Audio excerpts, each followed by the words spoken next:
Basic concept of object oriented programming. Object oriented પ્રોગ્રામિંગના basic concept શું છે આપણે સમજીએ.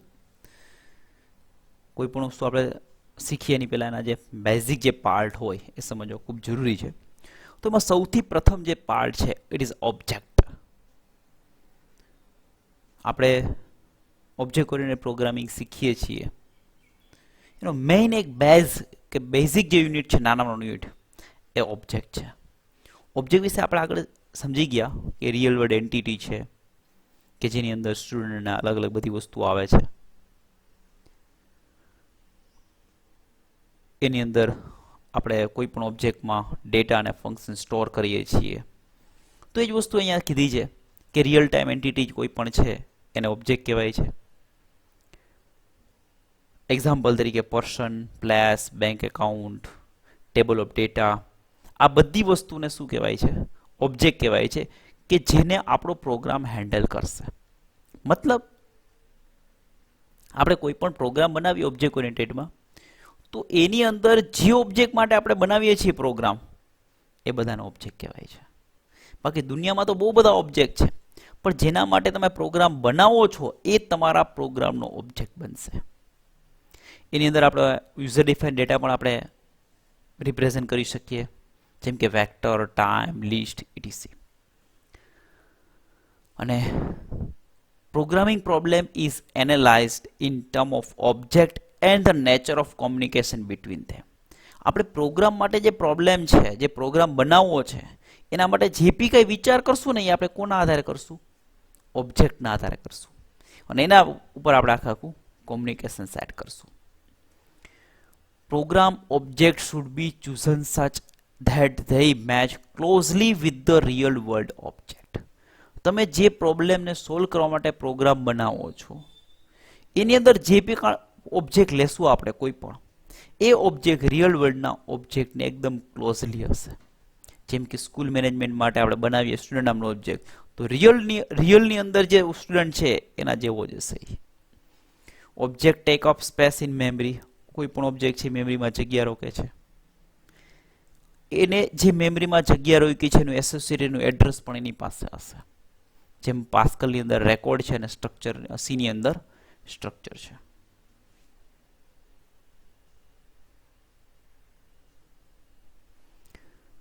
જ્યારે આપણે પ્રોગ્રામ એક્ઝિક્યુટ કરીએ છીએ ત્યારે એક ઓબ્જેક્ટ બીજા ઓબ્જેક્ટ સાથે કોમ્યુનિકેટ કરે છે. કઈ રીતના? તો કે સેન્ડિંગ ધ મેસેજ. એક ઓબ્જેક્ટ બીજા ઓબ્જેક્ટને મેસેજ મોકલે છે કે ભાઈ મને આ ડેટા આપ. એક્ઝામ્પલ તરીકે બેંકનું આપણે સોફ્ટવેર હોય એમાં કસ્ટમર નામનો ઓબ્જેક્ટ એકાઉન્ટ નામના ઓબ્જેક્ટને મેસેજ પાસ કરે છે અને કહે છે કે ભાઈ મને બેલેન્સ બતાવો. તો આ રીતના એક ઓબ્જેક્ટ રિક્વેસ્ટ કરી અને બીજા ઓબ્જેક્ટ પાસેથી ડેટા લઈ શકે છે. ડાયરેક્ટ લઈ શકતો નથી. જે મેં તમને આગળ સમજાવ્યું આગળ કે આપણી પાસે મોબાઈલ હોય, આપણે કોઈના મોબાઈલ નંબર જોતા હોય તો બીજા વ્યક્તિનો મોબાઈલ ડાયરેક્ટ નથી લઈ લેતા અને કહે ભાઈ આમાં તમારા મોબાઈલ નંબર આપો ને આ વ્યક્તિના. તો અંદર એક ઓબ્જેક્ટ બીજા ઓબ્જેક્ટને રિક્વેસ્ટ કરીને કોઈ પણ ડેટાની આપ લે કરવી હોય તો કરી શકે છે. Each object contain data. દરેક ઓબ્જેક્ટમાં ડેટા અને કોડ હોય છે. અને કોડ શું કરે છે? તો કે ડેટા ઉપર કંઈ પણ ઓપરેશન કરે છે. Objects can interact without having to know detail of each other data or code. એક ઓબ્જેક્ટ જ્યારે બીજા ઓબ્જેક્ટ સાથે કોમ્યુનિકેટ કરે છે ત્યારે એની પાસે બીજો જે ઓબ્જેક્ટ છે એની બેકગ્રાઉન્ડ ડિટેલ ના હોય કે એમાં કેટલા ડેટા છે, કેટલા ફંક્શન છે, એ કોઈ ડિટેલ નહીં હોય. તેમ છતાં પણ એ ઇન્ટરેક્ટ કરી શકે છે. It is sufficient to know the type of message accepted and the type of response written by the object. એને બે જ વસ્તુની ખબર હોવી જોઈએ. પહેલી શું કે એ શું વસ્તુ સ્વીકારશે, કેવી પ્રકારની રિક્વેસ્ટ એ સ્વીકારશે અને પાછો કેવો જવાબ આપશે, એ બે જ વસ્તુ એને ખબર હોવી જોઈએ. એટલે એ કોમ્યુનિકેશન થઈ શકશે. Although different author represent them differently. દરેક અલગ અલગ ઓથરો હોય એ ઓબ્જેક્ટને અલગ અલગ રિપ્રેઝેન્ટ કરતા હોય છે. નીચે અન્ય બે અલગ અલગ એક્ઝામ્પલ આપ્યા છે.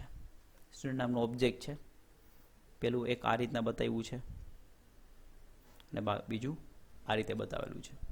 ઓબ્જેક્ટ ને ડેટા, નામ ને ફંક્શન ને, અને આ રીતના સ્ટુડન્ટ ટોટલ એવરેજ ડિસ્પ્લે અને ફંક્શન છે ને ડેટા અંદર બતાવેલા હોય. તો આ રીતના કોઈ પણ ઓબ્જેક્ટને આપણે અલગ અલગ રિપ્રેઝેન્ટ કરી શકીએ છીએ.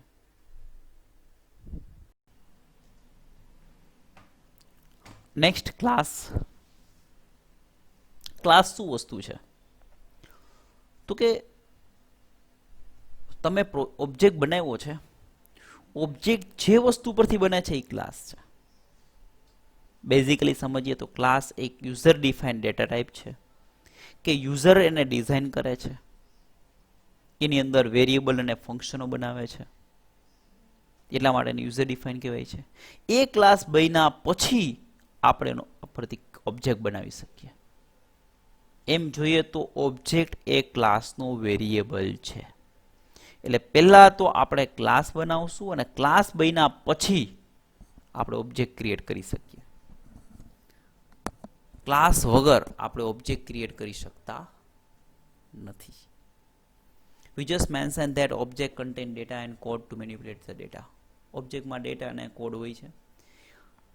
The entire set of data and code of an object can be made a user defined data type. આ જે બનાવવા યુઝર ડિફાઇન્ડ ડેટા ટાઈપ બનાવવી પડે છે ઓબ્જેક્ટમાં ડેટા અને કોડ માટે. With the help of class. કોને હેલ્પથી? ક્લાસની હેલ્પથી. એ જે આખી ડિઝાઇન જે બને છે ઓબ્જેક્ટ માટેની એ ક્લાસમાં બને છે. In fact object are the variable of the type class. ક્લાસનો વેરિયેબલ જ છે. જેમ ઇન્ટીજરના વેરિયેબલ આપણે લઈએ છીએ એવી જ રીતના ક્લાસનો વેરિયેબલ એટલે કે object. Once a class has been defined, we can create any number of objects belonging to that class. તમે એકવાર ક્લાસ બનાવી લો, પણ તમને ઈચ્છા પડે એટલા તમારો ઓબ્જેક્ટ બનાવી શકો. 5, 10, 25, 50, 100, 500, 1000 જેટલા ઈચ્છા પડે એટલા ઓબ્જેક્ટ તમે બનાવી શકો. Each object is associated with the data of type class with which they are created. જે ક્લાસ ઉપરથી આપણે ઓબ્જેક્ટ બનાવ્યો હોય એ ક્લાસને એસોસિએટેડ ઓબ્જેક્ટ રહેશે. જે ક્લાસમાંથી તમે બનાવો છો ઓબ્જેક્ટ એ ઓબ્જેક્ટ એ ક્લાસનો જ એસોસિએટ છે. એમાં જે વસ્તુ હશે એ જ લઈ શકશે, બહારની વધારાનું કોઈ લઈ શકતો નથી. A class is thus a collection of objects of similar type. એક સરખી પ્રકારના જે અલગ અલગ ઓબ્જેક્ટ છે એનો કલેક્શન એટલે કે એક ઓબ્જેક્ટ ક્લાસ બની ગયો. એક્ઝામ્પલ આપ્યું મેંગો, એપલ, ઓરેન્જ, આ બધા અલગ અલગ ઓબ્જેક્ટ છે. કયા ક્લાસના? તો કે ફ્રૂટ ક્લાસના.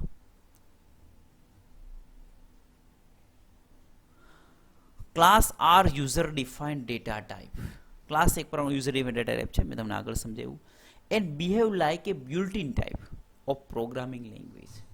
એ ભલે યુઝર ડિફાઇન્ડ ટાઈપ છે, પરંતુ જે built in type integer, float, character એના જેવું જ કામ કરશે, એવી જ રીતના કામ કરશે. છે યુઝર ડિફાઇન્ડ, પણ કામ કઈ રીતના કરશે? બિલ્ટ-ઇનની જેમ. એને બધી ફેસિલિટી બિલ્ટ-ઇનને આપવામાં આવે છે. The syntax used to create an object is not different than the syntax to use create an integer object. તમે મેં એક્ઝામ્પલ આપ્યું કે ઇન્ટીજરનો વેરિયેબલ લેવો, ઇન્ટીજર સ્પેસ ABC લખી નાખો છો અને ઓબ્જેક્ટ બની જાય, વેરિયેબલ બની જાય ઇન્ટીજરનું. એવી જ રીતના અહીંયા નીચે એક્ઝામ્પલ છે. જો અહીંયા લખ્યું ને fruit, it is A class name, અને અહીંયા mango, it is A object name. આ ફ્રૂટ નામના ક્લાસનો મેંગો ઓબ્જેક્ટ ક્રિએટ થઈ ગયો. તો જે રીતના ઇન્ટીજરનો વેરિયેબલ ક્રિએટ કરો એવી જ રીતના તમારે ક્લાસનો ઓબ્જેક્ટ ક્રિએટ કરવાનો છે. Data abstraction and encapsulation. હવે ડેટા એબ્સ્ટ્રેક્શન એટલે શું અને એન્કેપ્સ્યુલેશન એટલે શું? સૌપ્રથમ એન્કેપ્સ્યુલેશન સમજાવવું છે અહીંયા. હવે કોઈ પણ બે વસ્તુ હોય, કોઈ પણ બે વસ્તુ એને આપણે ભેગી બાંધી દઈએ, રેપિંગ કરી દઈએ, બરાબર? It is A encapsulation. આમાં શું થાય છે? ડેટા અને ફંક્શન, કોઈ પણ ઓબ્જેક્ટના ડેટા અને ફંક્શન બેને આપણે ભેગા કરી દઈએ.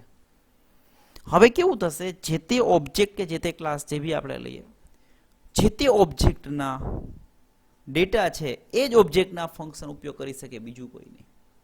એક્ઝામ્પલ તરીકે મારો મોબાઈલ છે એ હું જ યુઝ કરી શકું છું, બીજો કોઈ નહીં. તો એવી જ રીતના હું પણ મારો જો મોબાઈલ યુઝ કરી શકું, બીજા કોઈનો નહીં. It is A encapsulation.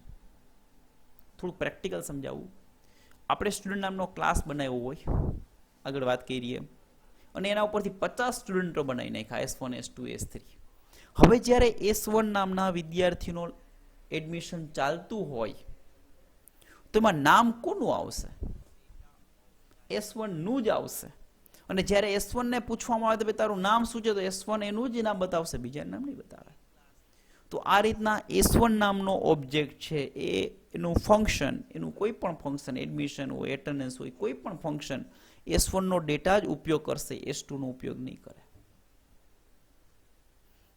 તો ઇટ ઇઝ એ એન્કેપ્સ્યુલેશન, કે એક ઓબ્જેક્ટનું ફંક્શન એ જ ઓબ્જેક્ટના ડેટાનો ઉપયોગ કરી શકે છે, બીજા કોઈ ઓબ્જેક્ટના ડેટાનો ઉપયોગ કરી શકતું નથી. This is abstraction.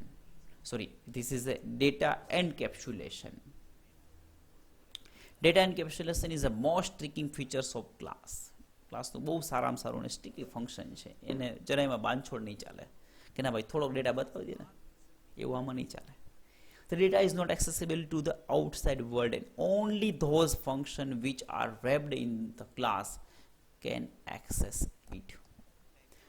તમારા ક્લાસની અંદર કે ઓબ્જેક્ટની અંદર જે ડેટા છે એનો ઉપયોગ એ જ ફંક્શન કરી શકે છે, બહારનો કોઈ વ્યક્તિ ઉપયોગ કરી શકતું નથી. This function provides the interface between the object, data and program. હવે ફંક્શન શું કામ કરે છે? ઇન્ટરફેસ. ઇન્ટરફેસ મીન્સ કે માધ્યમ. આપણો પ્રોગ્રામ આપણા ક્લાસની બહારની વાત છે. તો એ પ્રોગ્રામને જ્યારે ક્લાસનો ડેટાનો ઉપયોગ કરવો હોય તો શું કરવાનું? તો કે ક્લાસના ફંક્શનને કહેવાનું ભાઈ મને ઓલો ડેટા આપને. એટલે ફંક્શન ડેટા લઈ આવીને એને આપશે, પરમિશન હશે તો, નહીતર નહીં. તો આ રીતના ક્લાસમાં રહેલા ફંક્શનો ઇન્ટરફેસ છે ક્લાસના ડેટા અને આઉટસાઇડ વર્લ્ડનો પ્રોગ્રામ. પ્રોગ્રામ અને ડેટા વચ્ચેનું interface is A function. There is insulation of data from direct access by the program is called data hiding or information hiding. આ રીતના આપણા પ્રોગ્રામથી ડેટા હાઇડ છે, ડાયરેક્ટ ઉપયોગ કરી શકતા નથી, એટલા માટે એને ડેટા હાઇડિંગ અથવા તો ઇન્ફોર્મેશન હાઇડિંગ કહેવામાં આવે છે. હવે એબ્સ્ટ્રેક્શન સમજાવે છે. એબ્સ્ટ્રેક્શન એટલે શું? જે આપણે આગળ જોયું કે ભાઈ કોઈ પણ ફંક્શન છે ને ક્લાસનો કોઈ પણ ડેટા જોતો હોય તો એને ફંક્શન દ્વારા મળી જાય છે. આપણા આઉટસાઇડના પ્રોગ્રામ ક્લાસનો ડેટા ઉપયોગ કરી શકે છે ફંક્શન દ્વારા, પરંતુ આઉટસાઇડનો જે બી કોઈ પ્રોગ્રામ છે એને આપણા ક્લાસમાં જે ડેટા છે એની બેઝિક ડિટેલ નથી ખબર, ફક્ત જરૂરી વસ્તુ જ મળશે. એની ડેટા ટાઈપ કઈ છે, એની સાઇઝ કઈ છે, એ કાંઈ નહીં મળે. ફક્ત ડેટા મળશે, ભાઈ રોલ નંબર કેટલા તારા? તો 25 લઈ જાઓ. 25 રોલ નંબર મળશે, પણ 25 રોલ નંબરની ડેટા ટાઈપ ઇન્ટીજર છે કે ફ્લોટ એ ખબર નહીં પડે. જેવી રીતના આપણે શાકભાજી લઈએ રેકડીવાળા પાસેથી, આપણને રીંગણા આપી દેશે, પરંતુ એ રીંગણા ક્યાંથી આવ્યા, કઈ રીતના ઉગ્યા, એમાં કેટલી દવા નાખી, કેટલા ઇન્જેક્શનો માર્યા, કેટલાના આવ્યા એ નહીં કંઈ. રીંગણા જોઈએ, અલ્યો લાવો રૂપિયા, વાત પૂરી. એની કોઈ પણ જાતની બેકગ્રાઉન્ડ ડિટેલ આપણને આપવામાં આવતી નથી. This is the abstraction. Classes use the concept of abstraction and are defined as a list of abstraction attributes such as size, weight and cost and function to operate on this attribute. ક્લાસની અંદર જે abstraction છે એમાં અલગ અલગ પ્રકારના attribute create કરવામાં આવે અને ફંક્શન એના પર કામ કરશે. They encapsulate all the essential property of object that are to be created. બધી પ્રોપર્ટીઓ એની પાસે હશે, ફંક્શનો પાસે, પણ કોઈને આપવાની નથી. The attributes are sometimes called data member because they hold information. ક્યારેક આપણે એટ્રીબ્યુટને ડેટા મેમ્બર પણ કહીએ છીએ, અને ફંક્શન છે એને ક્યારેક આપણે મેથડ અથવા તો મેમ્બર ફંક્શન પણ કહીએ છીએ. હવે since the class use the concept of data abstraction, જો ઉપર આપણે જોયું એબ્સ્ટ્રેક્શન બેઝિક ડિટેલ કોઈને દેતું નથી, તો એબ્સ્ટ્રેક્શન ડેટા એબ્સ્ટ્રેક્શનનો ઉપયોગ કરે છે, એટલા માટે ક્લાસને એબ્સ્ટ્રેક્ટ ડેટા ટાઈપ કહેવામાં આવે છે.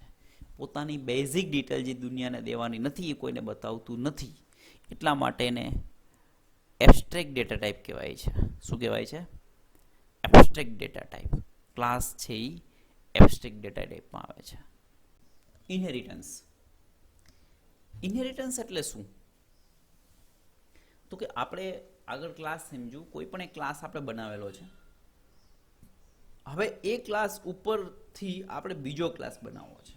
મતલબ તમે જે ક્લાસ બનાવ્યો છે એ ક્લાસની અંદર ફંક્શનાલિટી ઓછી છે, તમારે કાંઈ નવી ફંક્શનાલિટી એડ કરવી છે, તો એના માટે નવો ક્લાસ નહીં બનાવવાનો, પણ જે ક્લાસ છે એ ક્લાસની ઉપરથી એક નવો ક્લાસ બનાવવાનો અને જે નવી ફંક્શનાલિટી એડ કરવી છે, જેવા કંઈ પણ વેરિયેબલ એડ કરવા છે કે ફંક્શન એડ કરવા છે, એ જ વસ્તુમાં એડ કરવાની. બાકીની જે જૂના ક્લાસમાં છે એ બધી વસ્તુ આની અંદર લઈ લેવામાં આવે છે. આ વાતને કહેવાય છે ઇનહેરિટન્સ. ઇનહેરિટન્સને રિયુઝેબિલિટી પણ કહેવાય છે. એટલે inheritance is the process by which object of one class acquire the property of object of another class. એક ઓબ્જેક્ટ છે કોઈ પણ ક્લાસનો, એની પ્રોપર્ટી આપણે બીજા ક્લાસમાં લઈ જઈ શકીએ છીએ. હાયરાર્ચિકલ ક્લાસિફિકેશન કન્સેપ્ટને સપોર્ટ કરે છે. હાયરાર્ચિકલ ક્લાસિફિકેશન મતલબ કે અહીંયા નીચેની એક્ઝામ્પલ આપ્યું છે, એમાં બતાવેલું છે બર્ડ નામનો એક ક્લાસ છે, એને સબ કેટેગરી થાય flying bird and non flying bird. પાછા નોન ફ્લાઇંગ બર્ડની અંદર અલગ અલગ બર્ડ આવશે. તો આ રીતના આખો કન્સેપ્ટ છે. It is hierarchical. Main part, એના બે સબ પાર્ટ, એના સબ પાર્ટ, આ રીતના આવે છે અને ઇટ્સ કોલ્ડ હાયરાર્ચિકલ કન્સેપ્ટ. અહીંયા સમજાવ્યું છે બર્ડ રોબિન છે એ એક ફ્લાઇંગ બર્ડનો પાર્ટ છે, અને જ્યારે ફ્લાઇંગ બર્ડ છે એ પાછો બર્ડનો પાર્ટ થાય છે.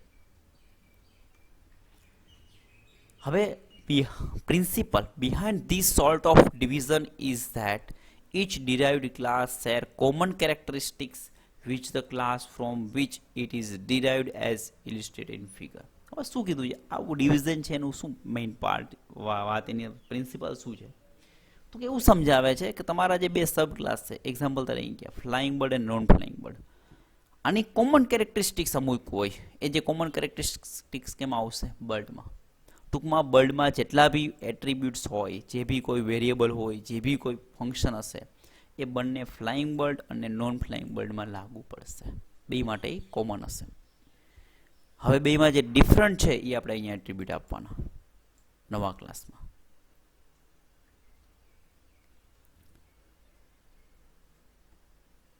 In OOP, the concept of inheritance provides the idea of reusability. રિયુઝેબિલિટી મતલબ કે ઓલરેડી આપણી પાસે જૂનો જે ક્લાસ છે એનો આપણે પાછો ઉપયોગ કરવો છે. It is a reusability. This means that we can add additional features to an existing class without modifying it.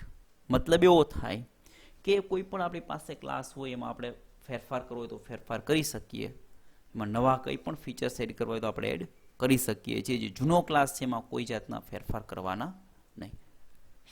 This is possible by deriving a new class from the existing one. The new class will have the combined features of both the classes. Old class ઉપરથી આપણે નવો class બનાવશું. જે નવો class બને એમાં જૂના ક્લાસના અને આપણે નવા એડ કર્યા હોય બે ફીચર કમ્બાઈન થઈ જશે. The real appeal and power of the inheritance mechanism is that it allows the programmer to reuse a class that is almost but not exactly what he wants, and to tailor the class in such a way that it does not introduce any undesirable side effect into the rest of class. ઇનહેરિટન્સનો main power શું છે? Basically શા માટે use થાય છે એ કહે છે. તો એ પ્રોગ્રામરને અલાઉ કરે છે શું? તો કે જે જૂનો ક્લાસ છે એને રીયુઝ કરવાનો. હવે ઘણી વખત એવું બને કે જે તમારી પાસે ઓલરેડી ક્લાસ છે એમાંથી અમુક ફંક્શનાલિટી તમારે નથી જોતી અને અમુક નવી એડ કરવી છે, તો એવું પણ તમે આની અંદર કરી શકો છો અને આનાથી કોઈ બીજો પ્રોબ્લેમ થતો નથી. Note that each subclass define only those features that are unique to it. without the use of classification, each class would have to explicitly include all the features. હવે શું કીધું છે કે તમે નવો જે ક્લાસ બનાવો છો એમાં એવા જ ફંક્શન મૂકવાના જે યુનિક છે એના માટે. બીજો સબ ક્લાસ હોય એમાં એ વસ્તુ આવતી હોય તો એને સુપર ક્લાસમાં મૂકી શકાય, પણ આના માટે જે યુનિક છે એ જ ફીચર્સ એમાં આપણે આપવાના છે. પોલિમોર્ફિઝમ. હવે પોલિમોર્ફિઝમ શું વસ્તુ છે અને ઇન શોર્ટ સમજીએ તો વન નેમ મલ્ટિપલ ફોર્મ, કે નામ એક જ હોય પણ એના ફોર્મ બધા અલગ અલગ હોય, એના જે મિનિંગ્સ છે કે એના જે વર્ક છે બધા અલગ અલગ હોય. It's called polymorphism. આ બહુ ઇમ્પોર્ટન્ટ કન્સેપ્ટ છે ઓપીમાં. પોલિમોર્ફિઝમ જે વર્ડ છે એ ગ્રીક વર્ડ છે. એનો મતલબ થાય ability to take more than one form. An operation may exhibit different behaviour in different instance. અલગ અલગ વસ્તુમાં અલગ અલગ એનો બિહેવિયર થાય છે. એનું બિહેવિયર કેવું હશે એને ડેટા ટાઈપ ઉપર આધાર રાખશે કે કયા પ્રકારનો ડેટા છે એના આધારે એ કામ કરશે. એક્ઝામ્પલ તરીકે એ કહે છે આપણે એડિશન કરવું હોય 2 નંબરનું તો એ સમ કરી દેશે. 2 કોઈ ઓપરાન્ડ હોય તો એને કોન્કેટિનેશન કરી દે છે. એટલે એવું કહે છે કે જો 1 અને 5 આપ્યા હોય અને પ્લસ નિશાની હોય તો 1 અને 5 નું પ્લસ કરીને 6 આન્સર આપશે. પણ હેલો અને વર્ડ બે સ્ટ્રિંગ હોય તો બે સ્ટ્રિંગને ભેગી કરીને હેલો વર્ડ કરી દેશે. કોન્કેટ કરવું મીન્સ કે જોઈન કરવું. 1 અને 5 ને જોઈન કરીએ તો 1 5 એટલે 15 થઈ જાય, પણ એને એડ કરીએ તો 1 + 5 = 6. તો એ રીતના જો નંબર હશે તો એનો સમ કરે છે અને સ્ટ્રિંગ હોય તો એને કોન્કેટ કરે છે. તો નિશાની તો પ્લસની જ છે, બંને વચ્ચે નિશાની કઈ છે પ્લસની જ છે, પણ બે કામ કેવા કરશે અલગ અલગ કરશે. The process of making an operator to exhibit different behavior in different instance is known as operator overloading. શું કીધું આવી જે પ્રોસેસ કરી કે પ્લસ નિશાનીનું કામ સમનું થાય ને સ્ટ્રિંગને કોન્કેટ કરવાનું પણ થાય, તો આ જે પ્રોસેસ કરીએ છીએ એને ઓપરેટર ઓવરલોડિંગ કહેવામાં આવે છે.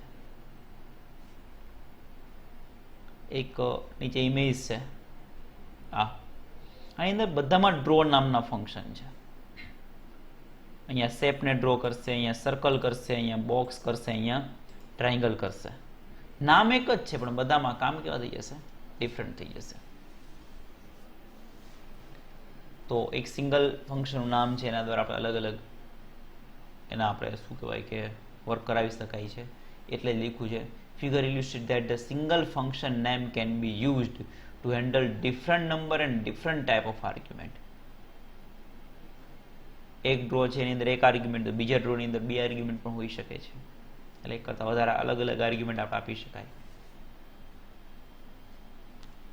This is something similar to a particular word having several different meaning depending on the context. એ કેના જેવું છે તો કે એક શબ્દ છે પણ એનો મિનિંગ છે બધા અલગ અલગ જગ્યાએ અલગ અલગ થઈ શકે છે. Using a single function name to perform different type of tasks is known as a function overloading. હવે આવું એક જ નામના અલગ અલગ ફંક્શનો બનાવીએ છીએ એને કહેવાય છે function overloading. Polymorphism plays an important role in allowing objects having different internal structure to share the same external interface. શું કીધું પોલિમોર્ફિઝમ દ્વારા આપણે દરેક ફંક્શનનું ઇન્ટરનલ સ્ટ્રક્ચર હશે અલગ અલગ હશે પણ એનું નામ હશે એ એક્સટર્નલ સ્ટ્રક્ચર, એક્સટર્નલ ઇન્ટરફેસ એ સરખું હશે. This means that a general class of operation may be accessed in the same manner even through specific action associated with each operation may differ. શું કહેવા માંગે છે કે જનરલ ક્લાસ હોય, general class means કે ગમે એ વ્યક્તિ યુઝ કરી શકે, એની અંદર અલગ અલગ ઓપરેશનો હશે તો એ ઓપરેશનો હશે સેમ મેનરમાં રહેશે. એમાં સમ જ લખવાનું, એવું નહીં કે ભાઈ સ્ટ્રિંગ કોન્કેટ કરવા માટે આ લખો, ઇન્ટીજરને સમ કરવા માટે આ લખો, ફ્લોટનો સમ કરવા માટે આ લખો, એવું નહીં. બધા માટે સમ જ ફંક્શન, પણ બધાના કામ કેવા થઈ જશે, અલગ અલગ થઈ જશે. Polymorphism is extensively used in implementing interface. એટલા માટે બહુ સારી રીતના આપણે એનો યુઝ કરી શકીએ છીએ. બાઇન્ડિંગ. પહેલાં તો આપણે સમજીએ વોટ ઇઝ બાઇન્ડિંગ.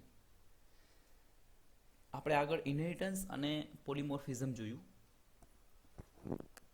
પોલિમોર્ફિઝમમાં આપણે શું સમજ્યા હતા કે હોનને મલ્ટિપલ ફોર્મ, કે એક જ નામના એક કરતાં વધારે ફંક્શનો હોઈ શકે, કે ઓપરેટર પણ એ રીતના હોઈ શકે છે.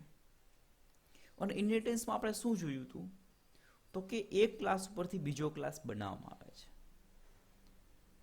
હવે ઘણી વખત એવું બનશે કે જે સુપર ક્લાસની અંદર જે ફંક્શન હોય છે એ જ ફંક્શન સબ ક્લાસમાં હોય. તો આ બંને જગ્યાએ એવું થાય છે કે એક જ નામના એક કરતાં વધારે ફંક્શનો બની ગયા. તો જ્યારે હું પ્રોગ્રામ રન કરું છું તો ત્યારે એક કરતાં વધારે જે ફંક્શનો આવેલા છે એમાંથી મેં સમ નામનું 5 વખત ફંક્શન, તો સમ નામનું ફંક્શન કોલ કરાવું, ત્યારે કયું ફંક્શન કોલ થશે? આ જે વસ્તુ છે એને બાઇન્ડિંગ કહેવામાં આવે છે.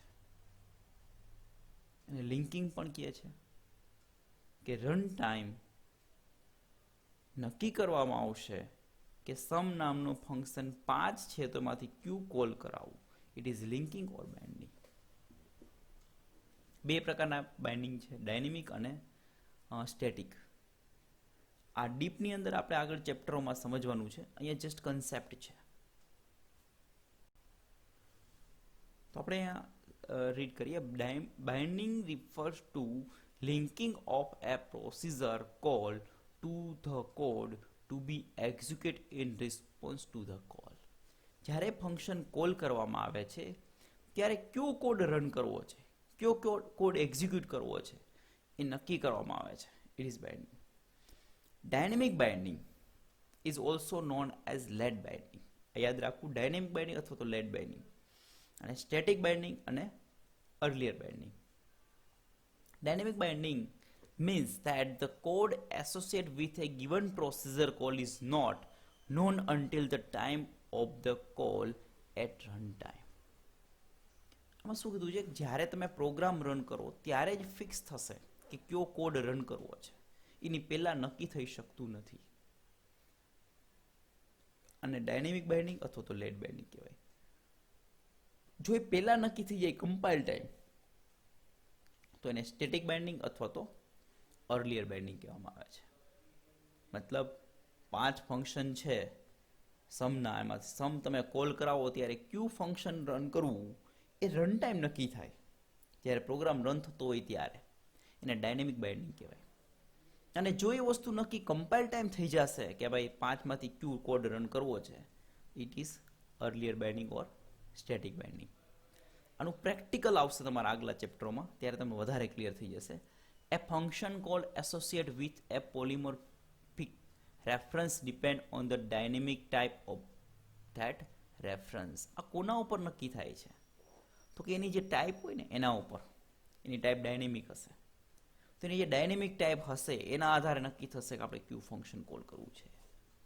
Consider the procedure draw in figure. આગળ આપણે ડ્રોનું હતું ઇમેજ, જે આ બરાબર, આમાં 4 ડ્રોના ફંક્શન આવ્યા.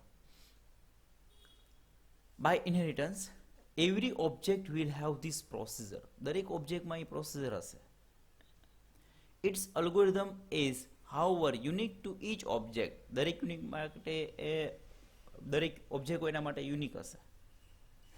And so draw procedure will be defined in each class that define the object. એટલા માટે દરેક ક્લાસમાં આપણે ડિફાઇન કરીએ છીએ ને. At runtime the code matching the object under current reference will be called. તમે જ્યારે રેફરન્સ આપ્યો હશે એમાં જે ઓબ્જેક્ટ હશે એના આધારે એ પ્રોસીજર કોલ થશે. Message passing. ઓબ્જેક્ટ ઓરિએન્ટેડ પ્રોગ્રામિંગમાં મેસેજ પાસિંગ આપણે આગળ બહુ સમજ્યા કે એક ઓબ્જેક્ટમાંથી બીજા ઓબ્જેક્ટમાં ડેટા આપણે પાસ કરવો હોય, કોમ્યુનિકેટ કરવું હોય ત્યારે મેસેજ પાસિંગનો યુઝ થાય છે. And object oriented programming consist of a set of object oriented પ્રોગ્રામિંગમાં બહુ બધા ઓબ્જેક્ટ હોય છે that communicate with each other. એ બધા ઓબ્જેક્ટો એકબીજા સાથે કોમ્યુનિકેશન કરે છે. The process of programming in an object-oriented language therefore involve the following basic step. Object-oriented પ્રોગ્રામિંગમાં નીચેના સ્ટેપ હોય છે. પેલું શું કરીએ આપણે? ક્લાસ ક્રિએટ કરીએ અને એના પછી એનો ઓબ્જેક્ટ ડિફાઇન કરીએ. હવે ઓબ્જેક્ટ ક્રિએટ કરશું એ ક્લાસ ઉપરથી. Establish communication among object. એ ઓબ્જેક્ટો વચ્ચે આપણે શું કરશું? તો કે કોમ્યુનિકેશન કરશું.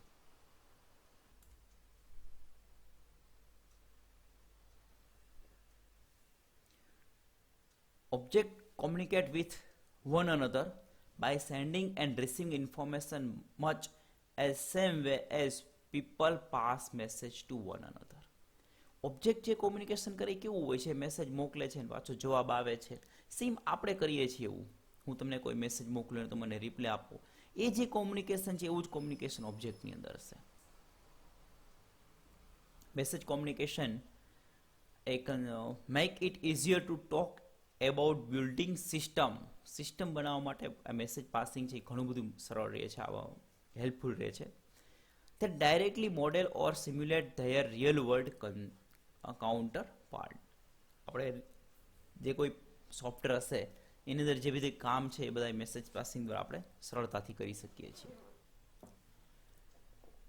Message for an object is a request for execution of a procedure and therefore will invoke a function in the receiving object that generate the desired result. શું કરે છે? મેસેજ પાસિંગમાં સિમ્પલ કોઈ પણ ફંક્શન કોલ થાય છે. આપણે આગળ સમજાતા કે એક ઓબ્જેક્ટને જ્યારે કોઈ પણ વસ્તુ બીજા ઓબ્જેક્ટ પાસેથી જોતી હશે ત્યારે એને ફંક્શન કોલ કરવું પડે છે. તો આ ફંક્શન દ્વારા શું થાય છે? મેસેજ પાસ થાય છે. અને એ ફંક્શન કોલ થશે, એ ફંક્શનને રન કરીને એક આઉટપુટ જનરેટ કરશે અને એ પાછું ઓલા ભાઈને આપી દેશે. તો ફંક્શન કોલ થાય છે, એ મેસેજ સેન્ડ થયો છે અને જે રિઝલ્ટ રિટર્ન થાય છે ઇટ ઇઝ એ રિઝલ્ટ, એનો રિસ્પોન્સ છે. Message passing ઇન્વોલ્વ્સ specifying the name of object, કે આ ઓબ્જેક્ટમાં આપણે મેસેજ પાસ કરવો છે એ, ધ ફંક્શન, એનું ફંક્શનનું નામ, and information to be send, અને એમાં હારે આર્ગ્યુમેન્ટ જે આપી એ ઇન્ફોર્મેશન છે. પહેલાં ઓબ્જેક્ટનું નામ હશે જે મેસેજ પાસ કરે છે એ, પછી એના ફંક્શનનું નામ હશે જે આપણે મેસેજ પાસ કરો એને રિલેટેડનું ફંક્શન, અને આર્ગ્યુમેન્ટ હશે કે શું ડેટા મોકલવો છે. નીચે એક્ઝામ્પલ છે. Object have a life cycle. ઓબ્જેક્ટની આખી લાઈફ સાયકલ છે. they can be created or destroyed. Create થાય છે અને ડિસ્ટ્રોય થાય છે. Communication with an object is visible as long as it is alive. આપણે મેસેજ ત્યારે જ ઓબ્જેક્ટનો પાસ કરી શકીએ જ્યારે એ ઓબ્જેક્ટ હોય, કારણ કે ઓબ્જેક્ટ ક્રિએટ થાય પછી ડિસ્ટ્રોય પણ થાય છે. તો ઓબ્જેક્ટ ડિસ્ટ્રોય થયા પહેલાં આપણે મેસેજ પાસ કરવો પડશે, અને ઓબ્જેક્ટ ક્રિએટ થયા પછી, ઓબ્જેક્ટ ક્રિએટ થયા પહેલાં પણ આપણે મેસેજ પાસ નથી કરી શકતા. તો આ રીતના હતું મેસેજ પાસિંગ.